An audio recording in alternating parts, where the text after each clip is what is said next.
Assalamualaikum warahmatullahi wabarakatuh. Perkenalkan, nama saya Neni Nurhayati dengan NIM 2020 143307. Mata kuliah Pendidikan Agama Islam. Baiklah, di sini saya ingin memenuhi syarat ujian akhir semester. Soal yang pertama, apa yang Anda ketahui tentang zakat? Menurut pendapat saya, zakat adalah sejumlah harta yang wajib dikeluarkan oleh umat muslim untuk diberikan kepada golongan yang berhak menerimanya seperti fakir miskin atau semacamnya, sesuai yang ditetapkan oleh syariah Islam. Nah, di sini zakat dibagi menjadi dua macam, yaitu zakat mal dan zakat fitrah.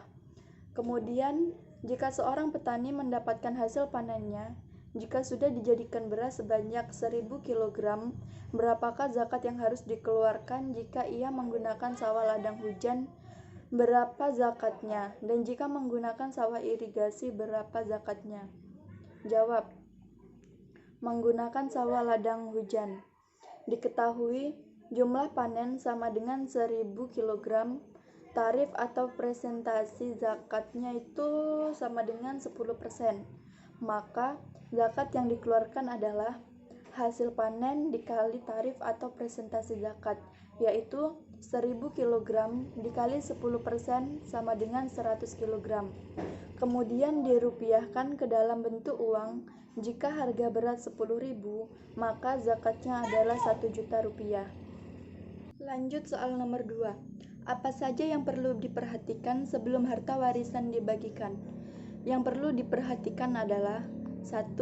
Menyelesaikan urusan jenazah terlebih dahulu. 2. Melunasi hutang piutang kepada orang-orang yang bersangkutan ataupun kepada Allah Subhanahu wa taala.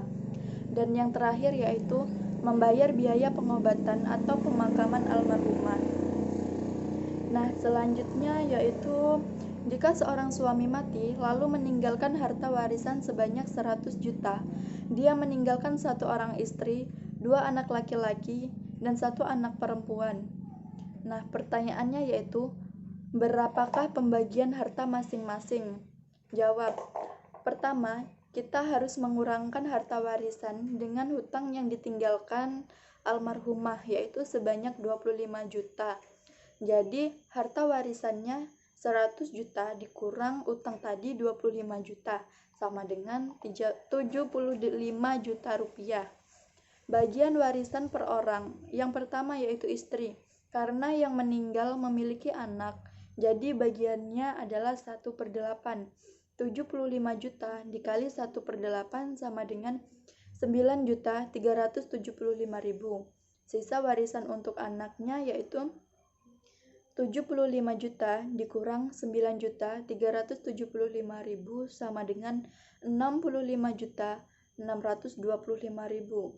Perbandingan anak sama dengan anak laki-laki berbanding dengan anak laki-laki berbanding sama anak perempuan. Perbandingannya adalah 2:2:1.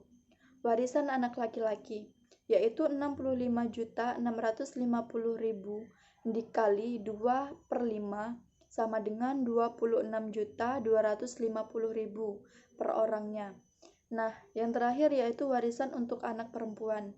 65.625.000 dikali 1/5. Hasilnya yaitu 13.125.000. Soal nomor 3. Apa yang Anda ketahui tentang akhlak? Menurut saya, akhlak adalah tingkah laku seseorang yang didorong oleh suatu keinginan secara mendasar untuk melakukan suatu perbuatan. Kemudian akhlak itu digolongkan menjadi 3 bagian, yaitu yang pertama adalah akhlak kepada Allah, akhlak kepada manusia, dan akhlak kepada alam. Nah, yang akan saya bahas yang pertama adalah akhlak kepada Allah. Akhlak kepada Allah dapat diartikan sebagai sikap atau perbuatan yang seharusnya dilakukan oleh manusia sebagai makhluk kepada Tuhan sebagai Al-Khaliq atau pencipta. Yang kedua yaitu akhlak kepada manusia. Akhlak kepada manusia dapat diartikan kita harus berbuat baik kepada sesama manusia tanpa memandang kepada siapa orang tersebut sehingga kita mampu hidup dalam masyarakat yang tentram dan damai. Yang ketiga adalah akhlak kepada alam.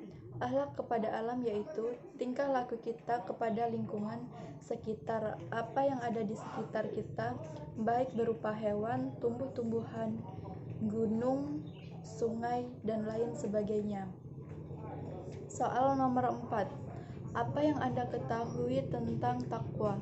Menurut saya, takwa adalah sikap mental seseorang yang selalu ingat dan waspada terhadap sesuatu dalam rangka memelihara dirinya dari noda dan dosa, selalu berusaha melakukan perbuatan-perbuatan yang baik kepada orang lain, diri sendiri, dan lingkungannya.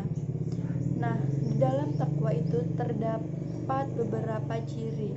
Ciri-ciri takwa menurut Al-Quran yaitu A. Beriman pada yang gaib, mendirikan sholat, lalu menafkahkan sebagian rezekinya yang Allah karuniakan kepadanya, lalu beriman kepada apa yang diturunkan kepadamu, lalu selanjutnya itu adalah yakin kepada hari akhirat. Soal nomor 5. Bagaimana hukumnya? Kenapa orang Islam itu wajib menuntut ilmu? Dan bagaimana pengetahuan atau pemahaman saudara tentang konsep ilmu tentang Islam? Menurut saya, orang Islam itu wajib menuntut ilmu karena disebabkan landasan kita itu beramal dan memiliki ilmu. Cara kita hidup yang benar tidak memiliki ilmu. Tanpa ilmu, hidup kita akan mengalir begitu saja tanpa mengetahui bagaimana sesungguhnya maksud dari tujuan Allah memberikan kehidupan kita. Nah, selanjutnya di sini saya akan menjelaskan tentang pengetahuan saya tentang konsep ilmu Islam dalam Islam. Ilmu pengetahuan memiliki landasan yang kokoh melalui Al-Quran dan Sunnah, bersumber dari alam fisik dan alam metafisik. Cakupan ilmunya menyangkut persoalan-persoalan duniawi namun juga terkait dengan permasalahan ukhrawi. Sekian dan terima kasih. Mungkin itu saja yang dapat saya sampaikan. Wassalamualaikum warahmatullahi wabarakatuh.